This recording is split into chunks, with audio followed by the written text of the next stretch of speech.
Alrighty, welcome back everyone. We just talked about some of the most competitive versus some of the best conferences, and does it really all that matter? It's just a preference type of thing, so watch whatever football you want. You'll get plenty of good football in college football. But at the end of the day, let's move on to segment 3 here, and let's talk about the Texas A&M Aggies, because going into this SEC season, it's all about Texas. It's all about Georgia. It's all about Bama changing coaches. It's all about Ole Miss bringing in a ton of new players. Missouri trying to get a new big time year. Even Oklahoma getting some love coming into the conference. But A&M just kind of sitting in the corner in the dark, just kind of waiting. And they're just going to work and doing exactly what Mike Elko really likes to do. And I think that's the biggest thing for me. And when they made that hire, that was the biggest thing, where you looked at who Mike Elko was compared to who Jimbo Fisher was.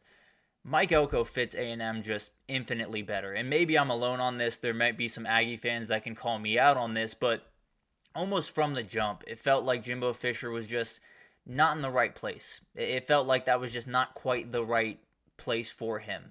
Good morning, aloha. Very, very cool to see a Hawaiian in here. But it just felt like Jimbo Fisher was just kind of a fish out of water. He didn't fit with whatever A&M was. And that sounds really ridiculous. And obviously fit is one of those things that matters and doesn't matter at the same time. But it just didn't feel like it was the right head coach for them. I think they do have the right guy now. I think he feels like an Aggie. I think he feels like the guy that is supposed to be leading this program for a number of different reasons. I think number one overall is he's a fantastic head coach. He does just incredible things pretty much wherever he goes. He was remarkable as the defensive coordinator there for a number of years. Then he moved on to Duke and really coached in just incredibly good football. And it's one of those things that he moves kind of in silence. That's the way that he works. He came from a blue collar family. He's one of those guys that just goes about his business, goes to work, and then shows up on Saturdays and shows you the work that he put in. So definitely the approach that he's going to have throughout his time at A&M. And frankly, I think that's the right way to go about business. And I think some of their big-time players really love it. Trey Zune, the very talented offensive tackle for them, just said, we love the silence. We're doing our work, grinding every single day to put our best foot forward against Notre Dame. And I think that's the best approach that they can have. They're not going to be the team that is going to get all the talk. They're not going to be the team that dominates all the headlines going into this SEC season. They can be coming out as long as they are fully focused every single week, and especially that first week. So it's going to be really, really interesting to watch. But the reality is, this guy is just awesome. I cannot speak highly enough about Mike Elko, and there was a brief moment where you thought it might just be Mark Stoops leading this program going forward. That was a very, very interesting, 48 hours more than anything else, where they made that decision on possibly Mark Stoops, and then that flipped around and it became Mike Elko in a hurry. Frankly, I think that worked out for the better for A&M. I think Mark Stoops, while a fantastic coach, I think it just wouldn't have fit quite as well. And maybe that I'm blowing that out of proportion just a little bit, but I do think A&M picked the right guy, and I think they're ready to move into the season with a lot of things moving in the right direction. I know there's a lot of talk around all the guys that left from that 2022 class and how that's, totally gutted at this point and not nearly as talented. They're still one of the top five most talented teams in the country. If you look purely at the roster, the talent level is off the charts insane. So it's not necessarily that's going to be an issue. I can almost promise you that. But they just came off their worst 2-year run since 2009. So they got to start moving forward. And there's a couple of things that make me feel pretty confident that they can do it. But let's get into their schedule first, because that's one of these big time things. And it's kind of manageable. Obviously, it's an SEC schedule with Notre Dame as an out-of-conference opponent, so it's not like it's going to be easy by any means, but let's just work under the assumption that they win that Notre Dame game. If they win that Notre Dame game, there is an opening here that I don't even know if many A&M fans think that they have at this point. So I think that game is going to be absolutely huge. Obviously, in Kyle Field helps a ton, but after McNeese State, you go to Florida, another huge game. They have to be able to win that game if they want to continue on a really, really good path. And definitely, if you can beat Notre Dame, I like to think you can go into Florida and beat Florida, although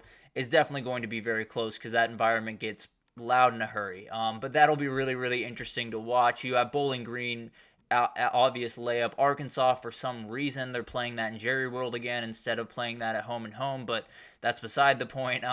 You also have Missouri. Missouri's the other one that is the inflection point for me. I think if they can get that win, it's going to just do wonders for this team and open up a huge door for them where maybe you lose that LSU game, maybe you lose that Texas game at the end of the year, and you're still very much in the conversation for any number of things, the playoff, the SEC title, what have you. So it's going to be really, really interesting to watch. I think when I circle, a couple of games here, there are a couple of games that I think just have to be won, and if they are won, then things get really, really interesting. I think it's at Florida, you just have to get that win. Missouri, you just have to get that win, and then at Auburn at the end of the year, I think is huge. Going into that Texas game, you got to come out with a W, and you got to be able to go into that game with as much confidence as possible. If they go 3-0 in those games, then things get really interesting because, as you can see, Notre Dame, Missouri, LSU, Texas, all of those games are at home. The 4 biggest games on their schedule and the 4 games that could separate them from a playoff or an 8-4 season are all at home, and that's a huge benefit for this team and a huge benefit for the guy that's calling all the shots, and that's kind of what I want to get into. This roster is still just ridiculously good, and it starts, in my opinion, with the guy under center. Connor Wegman is one of the most important guys. He could be one of the most important guys in the country at the end of the year, and frankly, he could play himself into the first round of the NFL draft. That's how good this kid's tools are, and that's how talented he is with the ball in his hands. Now, the question is, can he stay on the field? Can he play a full season and play a consistently good season? Because if he does, I think there's going to be a number of NFL GMs that just fall in love with this kid because the stuff he can do with the football is just really second to none in a lot of ways in college football. So a remarkable player there, and definitely someone that the potential is super high, but haven't quite seen the results that you would love to see. You've seen it in spurts, but not consistently enough to really feel confident, and coming off an injury is always another added variable there. But the skill position players, still awesome. Le'Veon Moss is a fantastic player, followed up by Amari Daniels and Ruben Owens, who I think is going to be a fantastic player for them at running back. So running back is not going to be a problem at all. They're definitely going to be very dominant there. Their O-line isn't necessarily elite, but they definitely have some dudes that can push the pile and make some holes for these guys. And then at wide receiver, you have some dudes. I think this is one of the more underrated wide receiver groups in the entire country. Jade Walker, Noah Thomas, who I think is going to be the player of this team. Moose Muhammad, as you see right there. And Jabri Barber coming over from Troy is huge. This is a really, really fantastic player, and I think he kind of fills the gaps that all of those other guys kind of need filled for them to be an elite offense. And then he added to one of the best tight ends in the country in Donovan Green, and a lot of things are going to go right for that offense. And then you get into this O-line, and it's led by one guy. Trey Zune at left tackle is absolutely huge. Getting your left tackle in place is massive for any offensive line, but they have some other guys that I think are going to make some noise. I think Jace Basantis is a sophomore that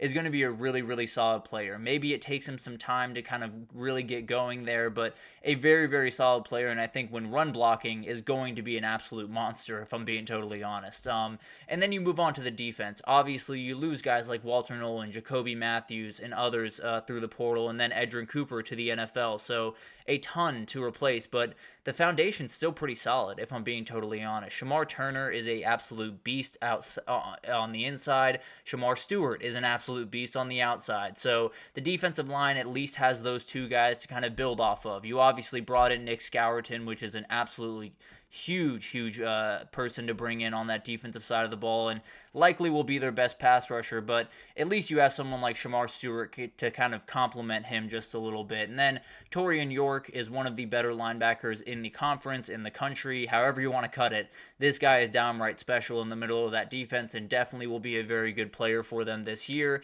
And then on the back end, you have Tariq Chappelle coming back, who flirted with the portal, and then another guy who flirted with the portal, Bryce Anderson, who is a very, very talented guy. He's kind of that nickelback that's going to maybe be kind of the leader of this back end, if I'm being totally honest. He's right in the center. He can kind of get everyone in order, is going to play a little corner, is going to play a little safety. So a very, very talented guy, and definitely someone's going to be huge for him. So then when you add that to guys like Nick Scourton, like Solomon DeShields, like Des Ricks on the back end, they've done a really good job of keeping this talent level really, really high and allowing everyone to get going. And then you add Mike Elko calling plays, and it gets really interesting. But at the end of the day, this is a fascinating team. I look at A&M this upcoming year, and obviously there are tons of teams that, as of right now, I would put ahead of them in the SEC. You know, Texas, Georgia, Bama, Ole Miss, Missouri, Tennessee. That might be it. But at the end of the day, even if they're sitting at 7, that's quite a ways behind. But the difference between number 7 and number 3 or 4 is not that much, being totally honest. This is a very dangerous team, and one that, yeah, they were very talented in years past and weren't able to get it done, but they were also the team that everyone was talking about. They were also the team that was on every headline going into SEC media days, and were the team that everyone thought was going to hit it big. But at the end of the day, moving in silence might be the best thing for this program, and it's definitely the way that Mike Elko wants to go about business. So it feels like A&M is kind of in a spot where maybe this team is a little bit less talented than the teams they've had in prior years. Maybe they're just a touch worse, but at the end of the day, I think the coaching staff is a touch better, and I think the identity is a touch better, and I think the way that they're going about business is a lot better. So I think that's the biggest difference here is Texas A&M for the last couple of years just hasn't really felt like Texas A&M to me. It felt like a team that was doing a lot of or just got kind of caught up in the clicks and got caught up in kind of getting covered as one of those big time teams in the SEC. Now that they're a little bit in the dark, a little bit back in the background a little bit more, I think they're ready to attack, and they have everything in place to do that. So it'll be really awesome to watch. Absolutely love Mike Elko and love that hire. So it's going to be awesome to watch. And if Connor Wegman gets rolling, is a really, really dangerous team. I'm just going to put that out there. But we'll take our third break here, and when we come back, we got a recruiting update for you guys. LSU absolutely dominated this weekend, but a number of other teams had some very, very big commitments, including Baylor, just on an absolute tear on the recruiting trail. So we'll break that down right after this, so stick with us.